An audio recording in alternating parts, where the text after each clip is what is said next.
Hello, students. Today we begin our exploration of one of the most influential poems of the 20th century, T.S. Eliot's The Wasteland. Published in 1922, this poem didn't simply reflect the modern world, it reshaped modern poetry itself. It emerged from a moment of profound crisis after World War One, when the world seemed spiritually exhausted, culturally fragmented, and emotionally barren. Eliot, in this poem, captured this collective disillusionment with an intensity and complexity that no poet before him had ever attempted. Students, this poem is not just a poem that you read, it is a poem that you enter. It's a landscape of broken images, cracked voices, and scattered memories. It is a text where myth, religion, literature, and personal history overlap and collide. And in that chaos, Eliot invites us to search for meaning. Much like humanity was searching for meaning in the aftermath of war. So, as we begin this lecture, I want you to keep one question in mind. What does it really mean to live in a world where old beliefs have collapsed and new beliefs have not yet been formed? So terrifying, don't you think? This is the emotional and philosophical core of the wasteland. So, this poem is just not about desolation that you'll be thinking is such a pessimistic poem. So, it is just not a pessimistic one. It is also about the possibility of renewal. In the same desert, where nothing seems to grow, he plants small, fragile seeds of hope, mythic, spiritual, and symbolic, which we will unpack as we move through the poem. So, by the end of this session, you'll understand why this work became the defining text of modernism, why it still feels uncannily contemporary, and how Eliot uses fragmentation not to confuse us, but to represent the fractured consciousness of the modern age. So let us step into this wasteland, its voices, its ruins, and its symbols, and begin uncovering the multiple layers that make it a masterpiece of world literature. So, students, as we are done with our first section of the wasteland, the that's the burial of the dead. Now we are entering another section. We are going to, deal with another section that is titled "A Game of Chess." So this section it presents a tense and fragmented portrayal of modern relationships. However, Eliot has already hinted at all these points, but he is expanding his, description. So here he is contrasting luxurious surroundings. This is how it is different from the burial of the dead. That here he is contrasting luxurious surroundings with emotional emptiness, and it is revealing how communication has broken down between individuals. This section highlights the anxiety, loneliness, spiritual barrenness of modern life, reflecting the poet's larger theme of cultural and modern decay. So let's start our discussion on the second section from the wasteland. In this, you know, in these lines, Eliot is painting a vivid and overwhelming picture of a luxurious interior to show the emotional emptiness beneath material excess. He begins it with the chair she sat in, like a burnished throne, which compares the women's seat to a gleaming royal throne, and it is an allusion to Queen Cleopatra in Antony and Cleopatra, that's a play. Suggests this, this allusion suggests sensuality, wealth, and dramatic power. The throne glowed on the marble. I'm reading from the lines also, the poem. The throne glowed on the marble, creating a rich visual image of reflected light, while the glass held up by standards wrought with fruited vines shows ornate classical decoration. So it's like artificial nature is carved into metal, and it emphasizes how beauty has become decorative rather than alive. The golden Cupidon, who peeps out with another hiding eyes, represents artificial love. So, Cupids, I hope you know, the gods of love. So, this golden Cupidon that looks luxurious, right? It represents artificial love because Cupid's in sculpture rather than real affection. And the double reflections in the glass, doubled by the flames of seven branched candelabra, alluding to a sacred Jewish tradition, but here it is reduced to interior decoration. When such sacred thing is also reduced to mere, you know, an object of decoration, of decorating your home, and it suggests that this spiritual symbolism emptied of meaning. It's all empty. The reflected candlelight here meets the glitter of her jewels. The reflected here, this candlelight, the light here, it looks like the glitter of her jewel, which are poured in rich profusion from satin cases. Means it is creating sensory overload, symbolizing material abundance without emotional fulfillment.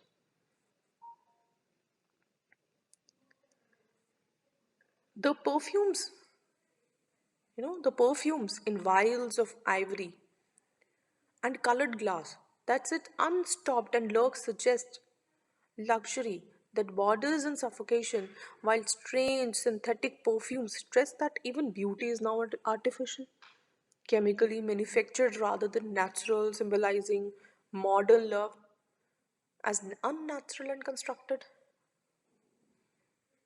You know, I was reading a beautiful, a book by Ellen Bediou, In Search of Love, in the praise of love, I guess. Yes, in praise of love.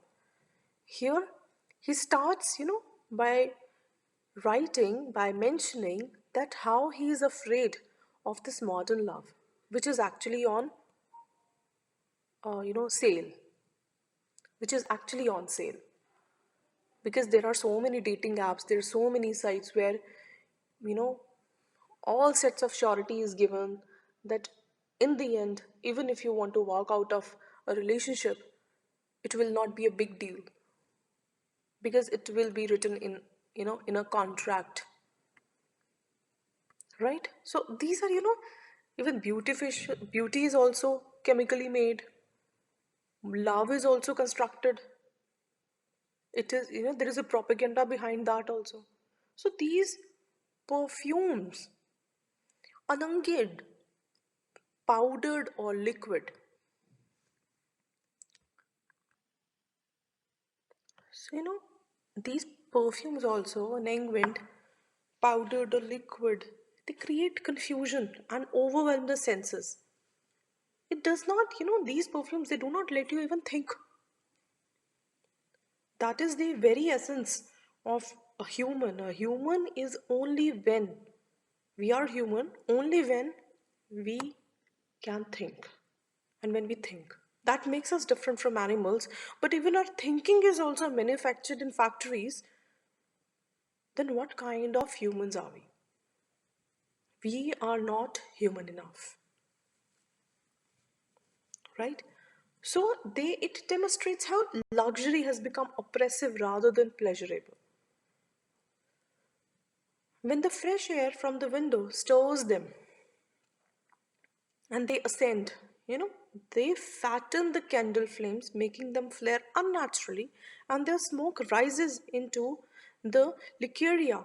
This is the Latin word for carved or coffered ceiling, a classical term borrowed from ancient poets like Ovid and Virgil, again linking modern luxury to faded classical grandeur. The smoke here, it's stirring the pattern on the coffered ceiling. It suggests that even decorations seem restless and uneasy. And they also mirror the tension within the women and the larger emotional emptiness of the modern world. Through this dense sensory imagery, classical illusion, or and ironic use of luxury, Eliot shows how material wealth has replaced genuine connection, illustrating the central theme that modern life, though richly decorated, artificially decorated, is spiritually hollow and emotionally suffocating. Now, students, let's see how this scene takes us into an extravagant room filled with luxurious decorations. But Eliot uses this beauty not to celebrate luxury, but to expose the emotional emptiness, violence, and breakdown of communication in modern society. So let's go through this section of the subsection of the section game of chess that is part of the wasteland. Now, huge sea wood fed with copper, burned green and orange, framed by the colored stone in which sad light a carved dolphin swam. So these are the opening, lines, and it contains an image which is richly decorated, which is of a richly decorated panel carved from ancient sea wood, treated with copper so that under the flickering firelight it seems to glow green and orange. And there is a dolphin that is carved into the wood, and it appears to swim in this shifting light. So the image here is quite stunning. It is rich, luxurious, wealthy, and quite ornate. But Eliot calls the light sad. Like I just talked about, told you about this thing, that he is referring to the artificial light, the artificial beauty of this contemporary, that is really much appreciated in this modern life, right? So the light that is emitting from that panel, it is quite sad. Right from the start he tells us something is wrong. The room, though it looks magnificent, but the emotions inside are muted, lost, or drained. It's a perfect example of Eliot's technique: beauty on the outside, emotional and spiritual decay on the inside. It's a lot like a modern society. He's comparing, throughout the poem, he's comparing everything with the modern society, the modern man, full of display, decoration, performance, but struggling internally. There's always some kind of a struggle that keeps on, going on, and it never stops. So the next lines it reads as: above the antique mantel was displayed, as though a window gave upon the sylvan scene, the change of Philomel by the barbarous king. So above this fireplace is a painting, or what we can call it, a tapestry. It is depicting the Greek myth of Philomela, and it looks so lifelike. Now Eliot says that it is as if the viewer is looking through a window into a real forest. Now, for a quick reminder of the myth. This Philomela was raped by King Teres, who brutally cut out her tongue so she could not speak of his crime. And later she was transformed into Nightingale, and her song became her new voice, a voice of eternal suffering. So, notice Eliot calls Teres barbarous. He was a barbarous king. So, this civilization can build beautiful rooms, priceless artwork but beneath the gold frame lies the memory of human brutality. So, once again, beauty fails to hide this violence. In the next lines, we see that it reads as: So rudely forced, yet there the nightingale filled all the desert with inviolable voice, and still she cried, and still the world pursues, jug, jug to dirty ears. So, Philomena's tragic experience is remembered even after her transformation. As a nightingale, she sings with a voice that cannot be silenced, an inviolable voice, which is sacred and pure. But here comes Eliot's sharp criticism of the modern world, because people, they are unable to hear the pain, and they don't have, moreover they don't have the capacity to hear, or another, in another words, if I put it, they do not want to hear. So they do not hear the pain, and they only hear jug jug, a crude onomatopoeic phrase that poets in the Renaissance often used as a sexual joke. So again, Eliot says that the modern world here hears deeply meaningful experiences and transforms them into cheap entertainment. So how many times does this really happen today? Trauma becomes gossip, news becomes sensational entertainment, personal struggle becomes a meme or a joke. And that is really happening in the world. If you turn on your TV and and uh, put on look into or try to watch a TV news, you'll see that it is more than a news channel, but a sort of a circus. And these jokers on the TV screens, they are being paid to act, to make others entertain, to keep the entertainment alive. So they keep on acting as if the world is so stupid to watch them. So that is really true, that yes, most of us, like, who believe in their make believes, we are somewhat stupids also.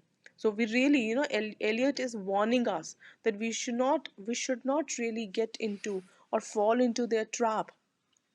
We should keep our eyes open and our ears open also, so that we can hear the pain behind, you know that is hidden somewhere, right? So Philomena's voice here, it becomes a symbol for every voice that is ignored, misunderstood, or drowned in noise, right? So next is, like, this, and other withered stumps of time were told upon the walls, staring forms leaned out, leaning and hushing the room enclosed. Means the room has more paintings, more fragments of history. Eliot calls them withered stumps of time. What a phrase. Not monuments, not triumphs, but stumps, remains, leftovers. You know what stumps is? Open the dictionary then. This, the figures in the paintings seem to stare, almost leaning out of their frames, watching silently. The silence becomes so oppressive, and this room feels haunted by past civilization, past glories, past traumas. They are there, but they cannot speak to the modern world. They are witnesses. They've been there since, time immemorial. They've seen everything. You know they are silent, and now this silence is also becoming oppressive.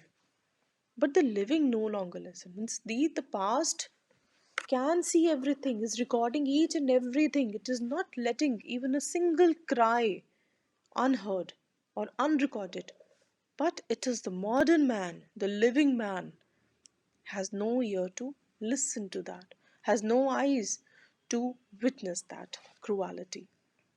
So here, Eliot is showing us a world that has lost its connection to history.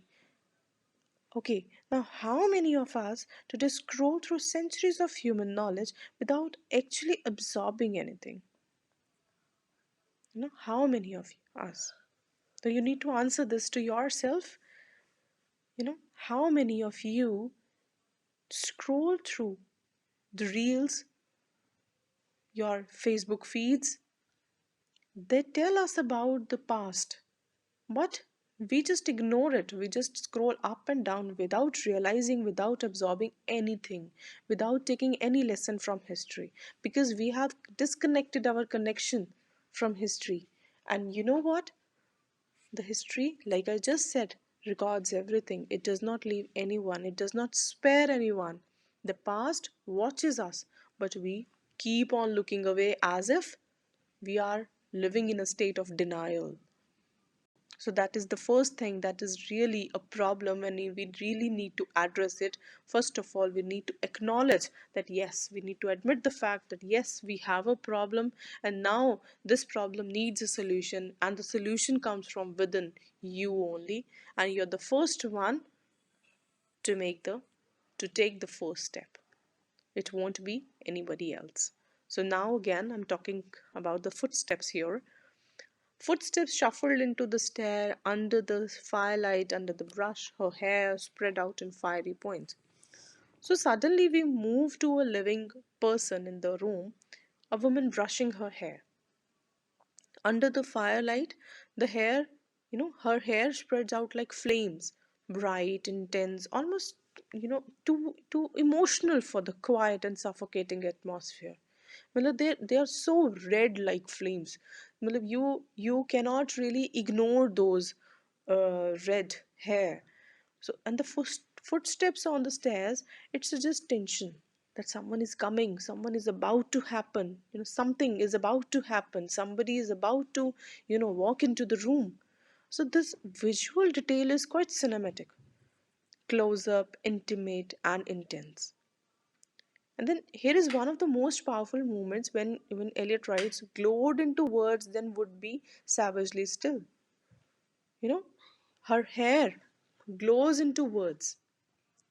It is as if her very emotional state is trying to speak, to cry out, to communicate, but something stops it. She falls savagely still, like Philomela. This modern woman is voiceless, trapped in emotional isolation. She has feelings, pain, longing, but the problem with the modern world and the modern man is that she cannot really express it. She doesn't know how to express it. Eliot gives yet another picture of human unable to communicate, even in the same room, even with someone they love. Isn't that timeless, students? Today, people live in the same house, sleep in the same bed, and still live emotionally separate lives. We text, we post, we react, but we really rarely communicate. Now again, so there are so actually this Eliot's poem, it gives us so many questions, and we really need to find answers to them. The first question is, we all have phones, we have our world in our hand, but do we know our neighbors? We know the world, but do we really know our neighbors? So this short passage that we just discussed, it brings out several major themes. Breakdown of communication, people cannot speak, they cannot hear anything, and of course, perhaps they are deliberately not understanding. And cultural, decoration, wealth, none of them erase the brutality of human history. The women with flaming hair becomes a symbol of modern anxiety and isolation. And the world no longer understands art, myth, or human pain. Everything becomes a trivial voice like jug, jug to dirty ears. So, what makes these lines astonishingly relevant to our contemporary times? It is the voices of even victims, even today. They are still ignored, doubted, or misunderstood. Art, literature, and tragedy are consumed quickly and carelessly. People live surrounded by information but feel empty, disconnected, and unheard. Domestic spaces, once places of comfort, can be sites of emotional background breakdown. Eliot is not just writing about 1920s, he is writing about us, about the emotional crisis of modern life. Now, Eliot is taking us into a tense, emotionally broken domestic scene, and the passage is written almost entirely in, dialogue, showing the collapse of communication between a man and a woman, a symbol of psychological fragmentation of the modern world. And we begin with the woman's face. My nerves are bad tonight. Yes, bad. Stay with me. Speak to me. Why do you never speak? What are you thinking? Her speech is repetitive, fragmented, and ancient. Through repetition and broken syntax, Eliot perfectly captures her emotional distress. She is desperate for reassurance and conversation, but her partner remains silent. This shows one of the major themes of the wasteland. Even people living together are emotionally isolated. And the man finally responds, but with something cold and detached. I think we are in Rat's Alley where the dead men lost their bones.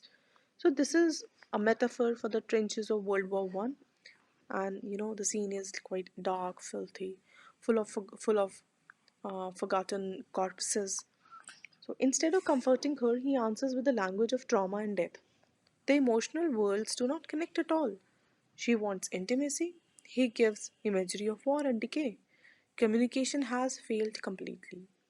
And this woman is still anxious and asks him, what's that noise? And the man responds, the wind under the door. Here, the wind becomes a symbol of meaningless noise, sound without communication. The woman asks again, what is the wind doing? And he replies, nothing, again, nothing. He uses, this Eliot is using repetition and minimal dialogue to show a world where words exist, but meaning has vanished. The meaning is no longer there. Though we no doubt we talk to each other, but that talk is also meaningless. This reflects modern life, where we hear countless voices, media, messages, notifications, but not true understanding. Now she lashes out. She is trying to pour her anger out. Do you know nothing? Do you see nothing? Do you remember nothing? Her questions express not only frustration with the man, but with modern civilization as a whole. Society has forgotten its past, its values, its emotional depth. The man responds with a literary reference. I remember those are pearls that were his eyes. See, this is a direct allusion to Shakespeare's Tempest, The Tempest. It describes a drowned man transformed into pearls, beauty created through death. But it also shows another modern problem. Instead of speaking directly, people hide behind quotations, culture, or intellectualism. The man uses literature to avoid genuine communication. Students, this is all uh, this is all very sad reality that today the intellectuals, the so-called literary persons, they want to show off their knowledge, the little information they have, or the little information they have, they want everybody to uh, you know they want everyone to take them as some kind of a person who has an authority over that subject. So this is all very chaotic, absurd, and quite empty also. And at this point here, at this point, the woman explodes. Are you alive or not? Is there nothing in your head? So this is not just a personal insult. It's a Eliot's question of the 20th century. Is, are we really alive, or simply functioning without thought, connection, or feeling? Suddenly there's a shift. Oh, oh, oh, oh, that Shakespearean drag. It's so elegant, so intelligent. This line comes from a real early 20th century music hall song that turned Shakespeare into a cheap commercial tune. Eliot is showing how high culture has been reduced to entertainment. Even tragedy and genius are consumed without understanding. The modern world trivializes everything, even art. Finally, we return to the women. What shall I do now? What shall we ever do? These questions express complete spiritual directionlessness. She imagines the coming days, taking a walk, driving in a car, playing chess, but none of it has meaning.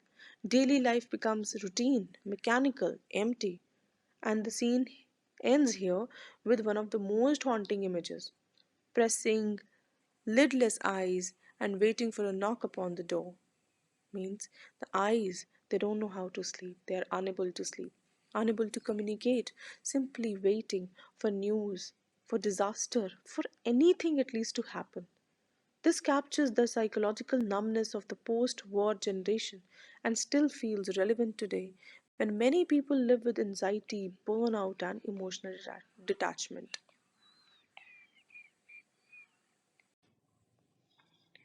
Now the scene shifts to a noisy London pub where the conversation between women reveals the emotional and social decay of post World War One life.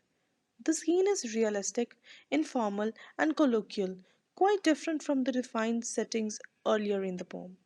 The speaker talks about Lil, whose husband Albert has just been demobbed, meaning he has returned from the war. Instead of joy or love, the focus is on pressure. Albert expects affection, and Lil is told to make herself a bit smart, even to spend money on the false teeth. The war may be over, but the ordinary people are still suffering, physically, mentally, and emotionally. The repeated pub call, hurry up, please, it's time, works as a refrain.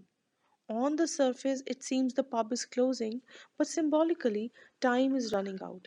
Not just for the night, but for the human relationships that are losing meaning and tenderness.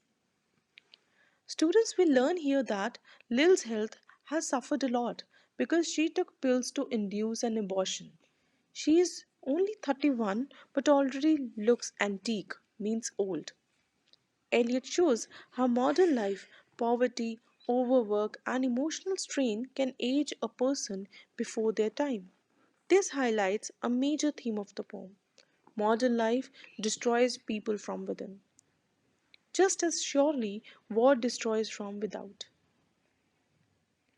The poetic devices here include, of course, dramatic dialogue is there, realistic speech is also there, irony, refrain, and contrast. So I want you to look for the word refrain and how it is used as a poetic device.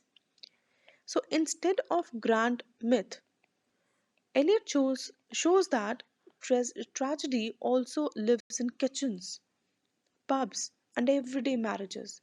What he really wants to tell us that tragedy does not just befall on does not just befall in the battlefields or in the war zones, but it happens in the everyday life, even in the mundane activities of everyday life it happens. So even today the scenes feels relevant that marriages are strained by economic pressure, women judged by appearance, and people are still struggling to communicate after trauma. Eliot reminds us that the crisis of modern civilization is not just global or philosophical, it is deeply personal, happening in the most ordinary corners of life. Now, this scene is the final part of the pub scene. Eliot here is deepening our understanding of Lil's suffering and emotional emptiness. The speaker explains that she has had five already and nearly died of young George. It means she had five children and one birth nearly killed her. Her exhaustion is not emotional exaggeration. She is not just exaggerating and emotionally she is in trouble, but it's physical also and life threatening too. Eliot uses understatement and conversational tone to highlight how serious these sufferings have become normal for ordinary women. Now, students kindly look for the meaning of understatement, and it is here used as a poetic device. And she continues that the chemist said it would be all right, but I have never been the same.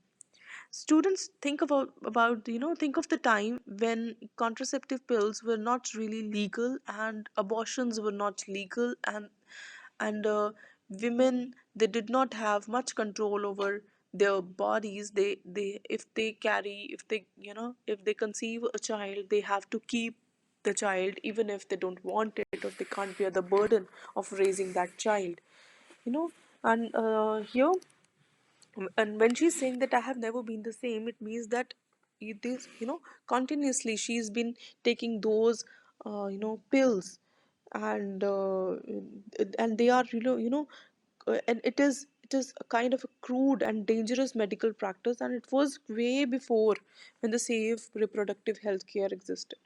So the line reflects the lack of control,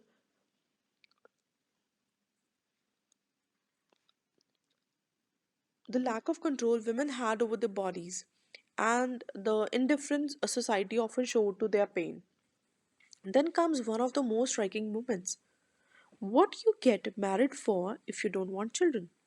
Means, think of the harsh, this narrow social expectation of the time, that marriage meant childbirth. Means, as if women, they are married just to bear children. They had nothing, you know there was no other role for women. Even in today's society, there are many sections of the society in which such practices do happen. They are still there, and it was regardless, it is regardless of women's health or emotional condition. Eliot demonstrates how society pressures individuals into roles without compassion. And this is a major theme of the poem. Throughout the scene, the refrain returns, and what's the refrain is? Hurry up, please, it's time. So it's a kind of a closing call, but it is also suggesting that the time is running out, and time is running out emotionally, morally, and spiritually also. So even everyday life is ruled by mechanical schedules rather than human feeling. The tone shifts again when the speaker casually mentions that Albert came home on Sunday and they had meal and she was invited. Invited to get the beauty of it hot. This ordinary domestic detail reminds us how life continues outwardly. Means you have to put on a lot of makeup, you have to wear good clothes in order to look good in the society. But what is that really happening inside? What is really happening with your, internal relationships? They are strained, they are broken. And here Eliot is beautifully, very skillfully blending tragedy and banality. Banality means it is the everyday world, you know this everyday world ignores the emotional wounds beneath the surface. So at the end, the pub begins to empty. Good night, Bill. Good night, Lou. Good night, ladies. Good night, sweet ladies. This repeated farewell echoes of Ophelia's farewell in Shakespeare's Hamlet. Eliot uses this allusion to suggest mental breakdown and despair. Just as Ophelia descends into madness before her death, modern society seems to be sleepwalking around emotional, sleepwalking toward emotional collapse. And this passage speaks to war trauma invading its domestic life, women's suffering and the lack of emotional support, marriage defined by duty rather than love, modern society losing empathy and spiritual meaning. Even today, also, this scene feels familiar, as if it is just happening in the neighborhood, just you know, the house around the corner. Relationships are strained by economic pressure. So, with this simple pop dialogue, he is painting a beautiful, I would not rather use beautiful, but powerful picture of civilization exhausted not just by war, but by the quiet tragedies of ordinary lives.